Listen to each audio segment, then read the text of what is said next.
Olá e sejam muito bem-vindos. Hoje a gente tem em mãos um material que é quase um manual de instruções, sabe? Para ler o mundo para além das manchetes. É verdade. A nossa fonte é o livro Como se faz análise de conjuntura, de Herbert José de Souza, o Betinho. E a premissa dele é simples, mas muito poderosa. Sim. No meio de tanta informação, a gente sente que, sabe, está acontecendo muita coisa, mas fica difícil entender o que realmente se passa, né? Pois é, e o ponto de partida do livro é genial, porque ele diz que todos nós, quer a gente saiba ou não, já fazemos análise de conjuntura, o tempo todo. Como assim? Ué, quando a gente pensa em mudar de emprego, por exemplo, não olhamos só o salário, a gente analisa o mercado, a empresa, o nosso momento de vida. A gente está lendo a situação. Exato. Para tomar uma decisão, é uma análise. É uma habilidade de sobrevivência, no fundo. Mas o que o livro propõe, então, é levar essa habilidade que é mais intuitiva para um outro nível. Exatamente. A nossa missão aqui hoje é desvendar as ferramentas que o autor oferece para transformar essa análise do dia a dia em algo mais estruturado, mais potente. E ele faz isso com uma metáfora central. A da peça de teatro. Isso. A de que a vida política e social é uma grande peça de teatro. E como em qualquer peça, para entender, não basta olhar o palco. Tem que saber quem são os atores, qual o cenário, quem escreveu o roteiro e, principalmente, O que está rolando nos bastidores. os interesses em jogo. A análise, segundo o autor, nunca é neutra. É um ato político. Então, vamos tentar entender como ler essa peça. Certo. Então vamos por partes. Se a vida social é uma peça de teatro, por onde a gente começa a análise? Bom, o livro diz que o primeiro passo é distinguir o que é só um fato do que é um acontecimento. E qual é a diferença? Pensa assim, todo dia milhões de fatos ocorrem. Uma pessoa tropeça, um pneu fura, alguém recebe um aumento. São fatos. Coisas normais do dia a dia. Isso. Mas só alguns deles viram acontecimentos, porque eles revelam algo mais profundo sobre a sociedade. O autor dá um exemplo clássico. Que é? Alguém cair de um cavalo. É um fato banal, mas se for um presidente a cair, Vira um acontecimento político. vira notícia, meme, análise sobre a saúde dele, estabilidade. Entendi. O acontecimento tem um significado coletivo, para trazer para hoje, sei lá, uma greve geral de transportes. Os fatos são os autocarros parados, o metrô fechado. Sim, Mas o acontecimento é a paralisia da cidade, que expõe um conflito social enorme sobre salários, condições de trabalho. o preço da passagem. Perfeito. O acontecimento ilumina a trama da peça.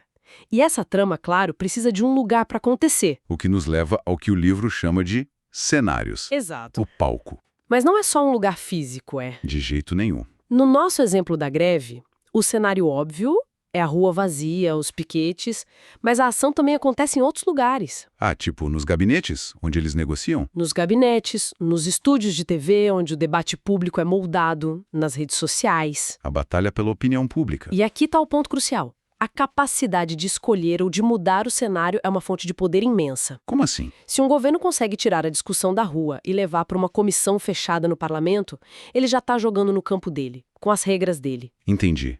E nesse palco, nesses cenários, a gente tem os atores, que, imagino, também não são só pessoas. Exato. Um ator social raramente é uma pessoa só. Pode ser uma figura que encarna um projeto, como um líder sindical. Ou um CEO de uma grande empresa. Sim, mas na maioria das vezes os atores são coletivos. Os sindicatos, os partidos, as associações empresariais, as igrejas, a grande imprensa. Cada um com o seu papel, seu texto, seus interesses. Na nossa greve, os atores são claros. O sindicato, as empresas, o governo. E até os grupos de cidadãos que se organizam, não é? Certo. Então a gente tem todos esses atores no palco. Mas parece meio caótico. Como eles interagem? Não é tudo aleatório, não é? Não, de forma alguma. Eles estão no que o autor chama de relação de forças. É uma dinâmica constante. De confronto, aliança... Cooperação, subordinação. E essa relação muda o tempo todo. Uma eleição, por exemplo, é como uma fotografia dessa relação num momento específico, medida em votos. Mas é só uma fotografia. Só? No dia seguinte, tudo pode mudar. Um partido ganha, mas pode perder apoio popular muito rápido. Na greve, a relação de forças se mede pela capacidade de cada lado de aguentar a paralisação, de ganhar o apoio da opinião pública. E aqui chegamos a um ponto que me parece fundamental. Essa greve, esse acontecimento, não surgiu do nada, né? E o livro fala dessa ligação entre o momento e a história, entre a conjuntura e a estrutura. E esse é um dos grandes insights do livro. A conjuntura, os acontecimentos do momento, como a greve, é só a ponta visível de um iceberg. E a estrutura? É a parte submersa, a parte massiva. São os processos históricos, as relações econômicas e sociais que vêm de muito tempo. A greve, que é a conjuntura, não se explica sem a estrutura de baixos salários, de precarização. De um modelo de transporte que vem de décadas. É uma ótima analogia. A estrutura é o que dá origem à conjuntura. A estrutura é a causa mais profunda. Exatamente. O autor usou outro exemplo muito forte: uma seca no nordeste do Brasil. Isso é um fenômeno climático, uma conjuntura.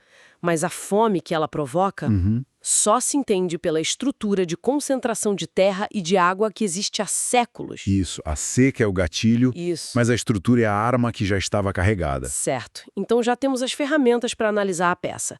Mas o autor argumenta que não dá para entender a peça que se passa no nosso país sem olhar para o teatro inteiro, para o pano de fundo global, né? Sim, ele amplia o foco.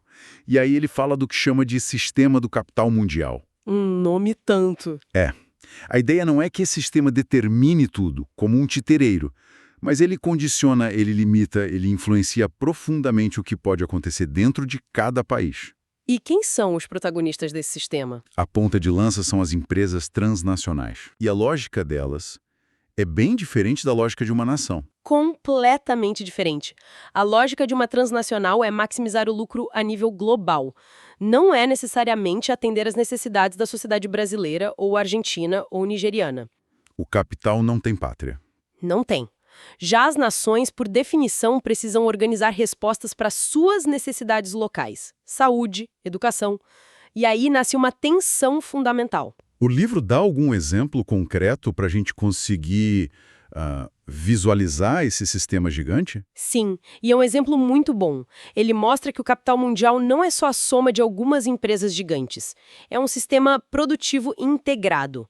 O carro que sai de uma montadora transnacional aqui no Brasil depende. De uma cadeia de milhares de pequenas e médias empresas de autopeças? Exatamente. Um aparelho de TV pode ter 10.000 peças produzidas por uma rede imensa de fornecedores que estão, no fim das contas, submetidos à lógica de pouquíssimas montadoras finais. E essa lógica global precisa operar dentro dos países, precisa da permissão dos governos.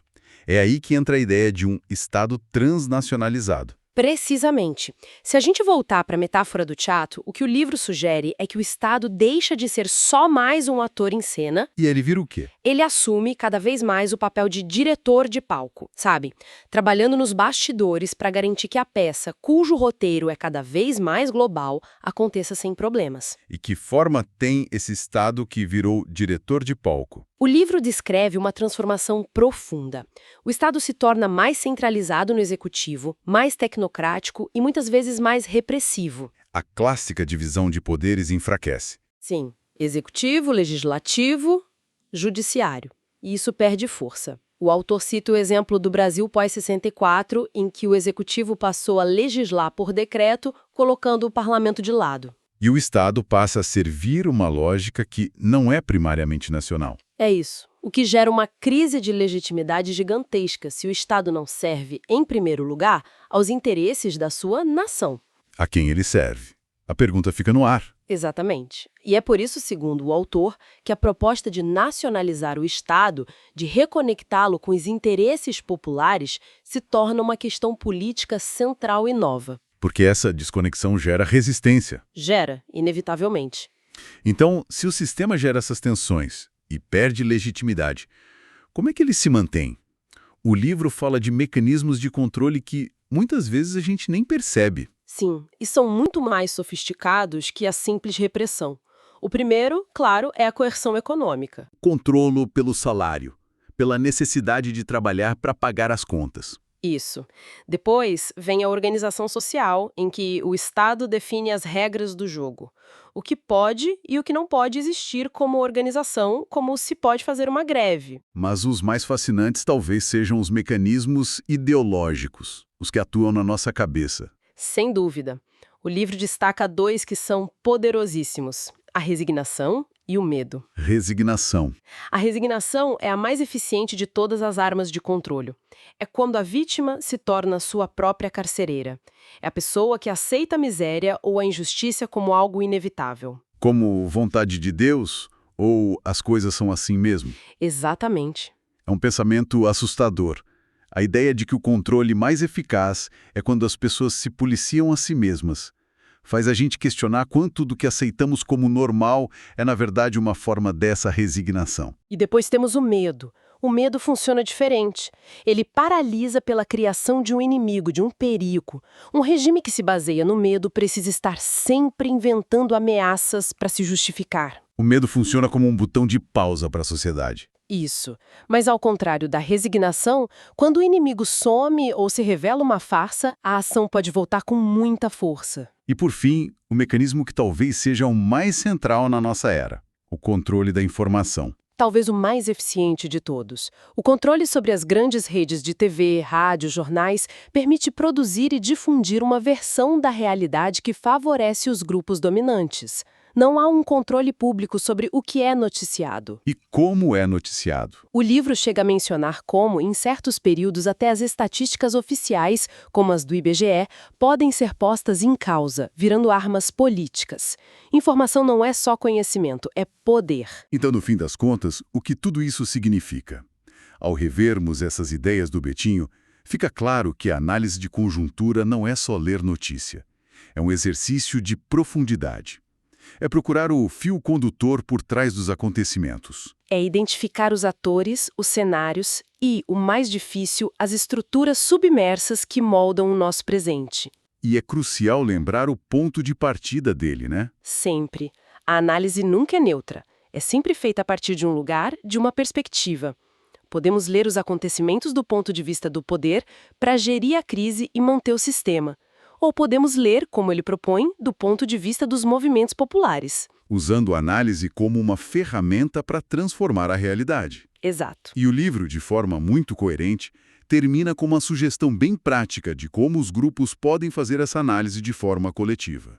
E volta para a nossa metáfora. Sim, é uma ideia fantástica. Ele sugere um exercício de representação teatral. Uma peça, literalmente. Literalmente, um grupo de pessoas assume os papéis dos diferentes atores sociais, o governo, os empresários, os sindicatos, e improvisam um debate sobre um tema quente.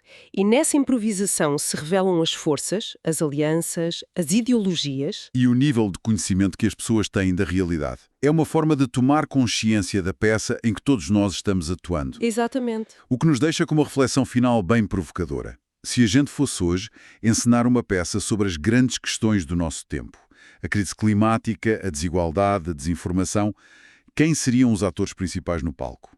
Quais seriam os seus argumentos? E, talvez a pergunta mais importante de todas, quem estaria, neste momento, a escrever o que eu?